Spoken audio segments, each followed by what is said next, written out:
All right, me.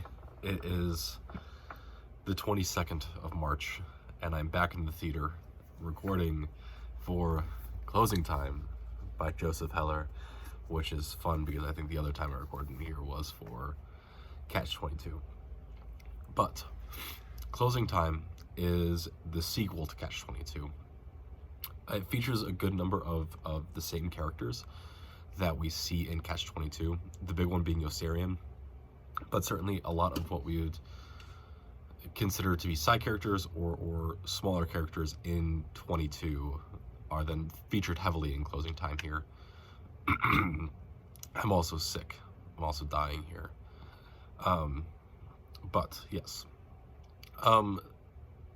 Really what this book strives to do, right, is it's looking at almost all of the exact same themes that existed in Catch-22, but then in the absence of war, right?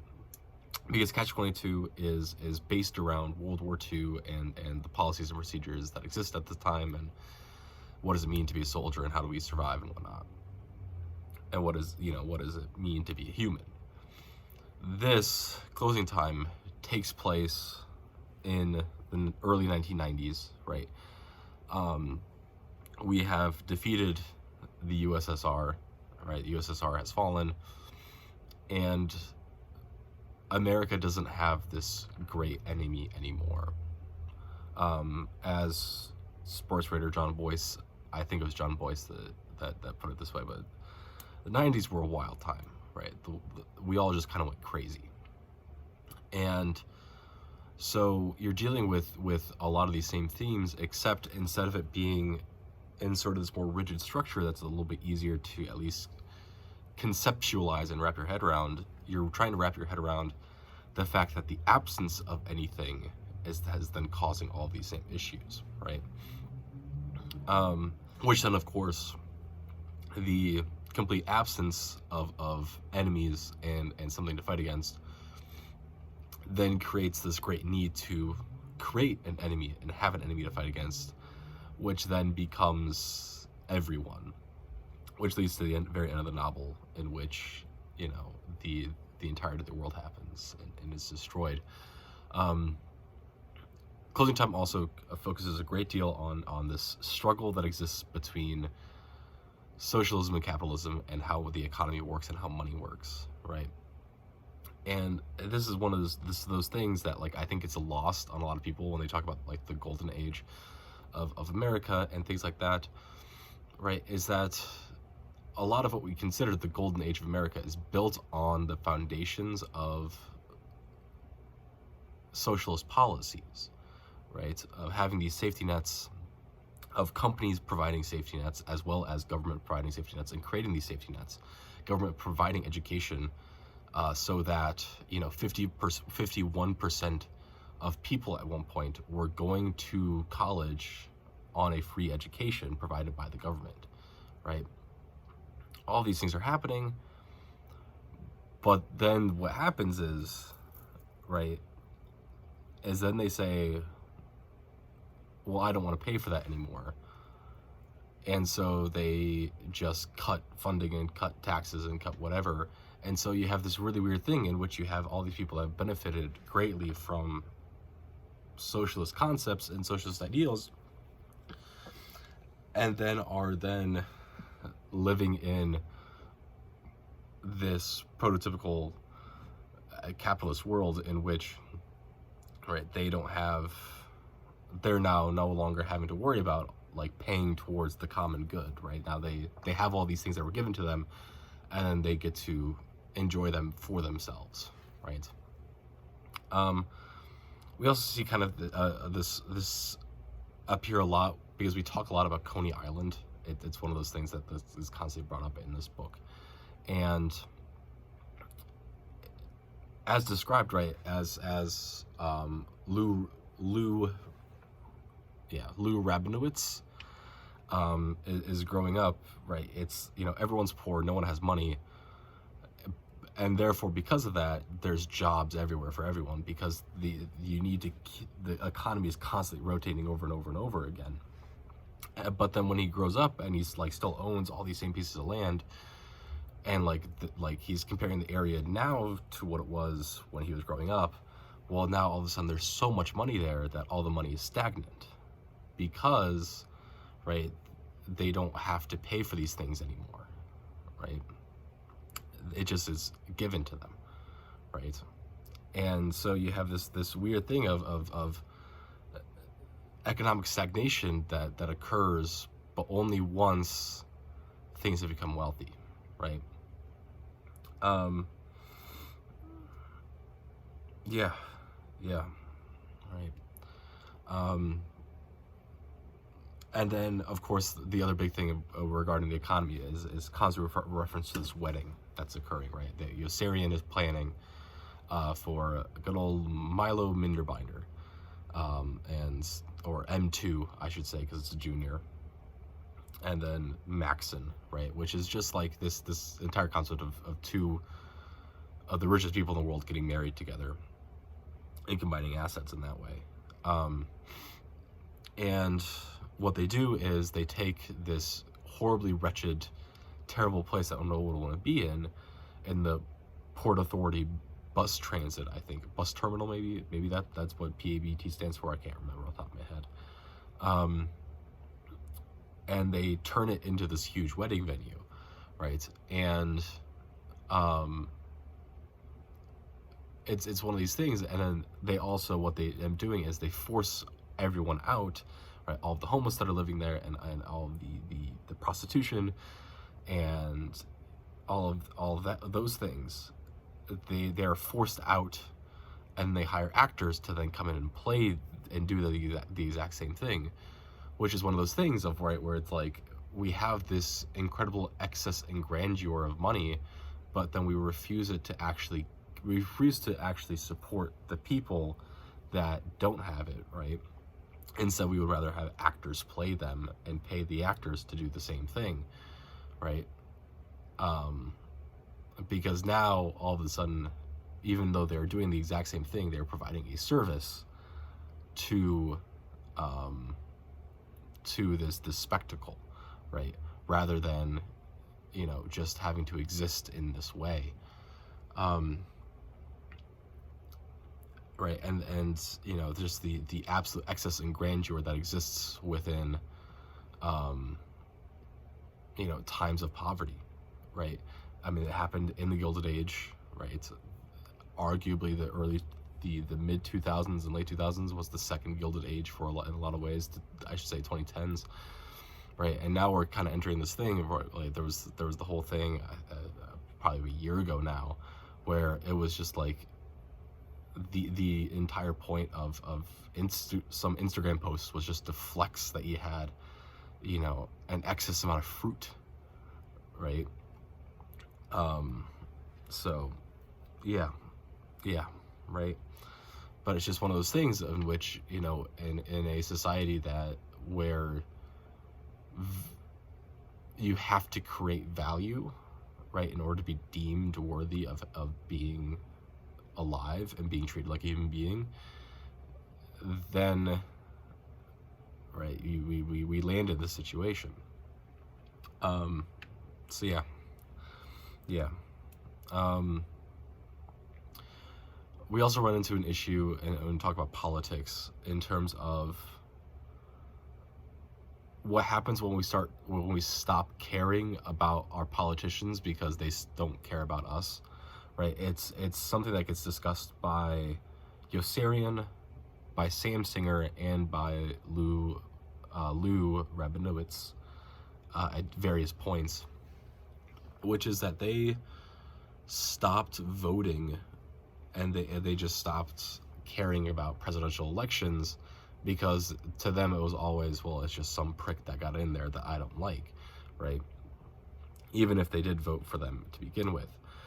And then what happens is, and what we see is this degradation of the presidency into a president that they just call that prick, right? Which at the time would have been Bill Clinton.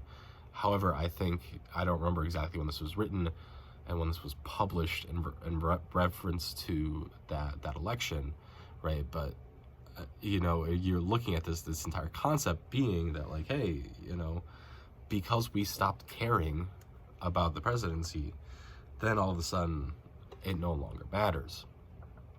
And we elect some terrible people into there, right? People who are in there simply based on charisma.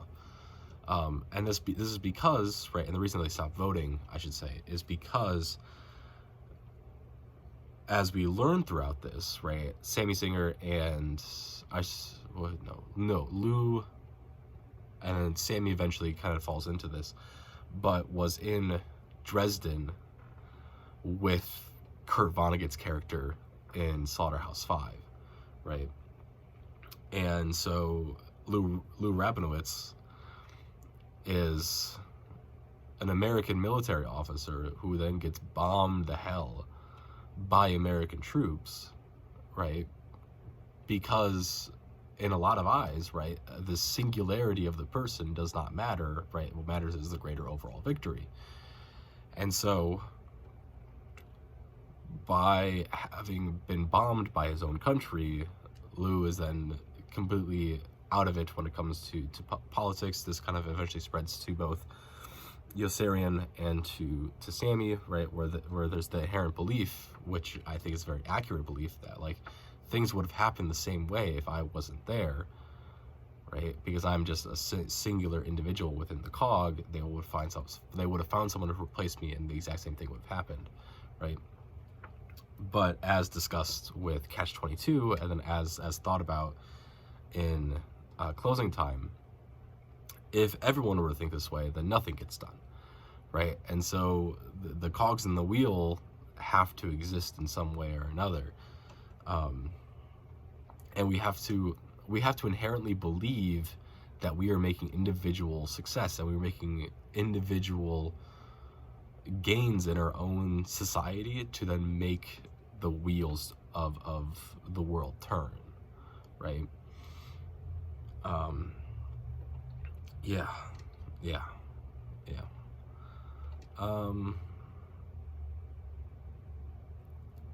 Those are really the big things to me, I would say, right?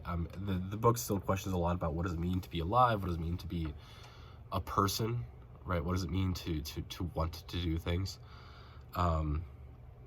We're still constantly grappling with that. We have the whole chaplain side story, which is going on, which is, you know, the chaplain has been contained and arrested, not arrested per se, but quarantined and contained by the U.S. government because he starts peeing heavy water. And so, right, you're now looking at things in which you're dealing with, once again, this kind of governmental institution that they get to do whatever the hell they want because who's going to stop them, right? Once again, we go back to the whole thing of what's good for Milo Mittenbinder is good for the country, right? Which is to say that, like, as in reference to corporations, right? They're inherently within a capitalist system that relies on corporations to do certain things. You're relying on the fact that what is good for the corporation is then good for America, right? And we see this all the time, and we see how these cut corners happen, right? Because in Catch-22 and for Closing Time, we get back to this reference in which, right, we have it's in the med kit that Yossarian is trying to use with Edward Snowden, who is the gunner that gets killed and has his insides effectively spill out onto the ground. And right, he opens up the med kit, and it's basically just constantly, you know, that Milo Bittenbinder has taken certain things, or like even their life jackets, right? The CO2 is supposed to inflate in the life jackets, and so they just got to note that, you know, what's good for Milo Bittenbinder is good for the country, because Milo used those to then make like ice cream sundaes or whatever.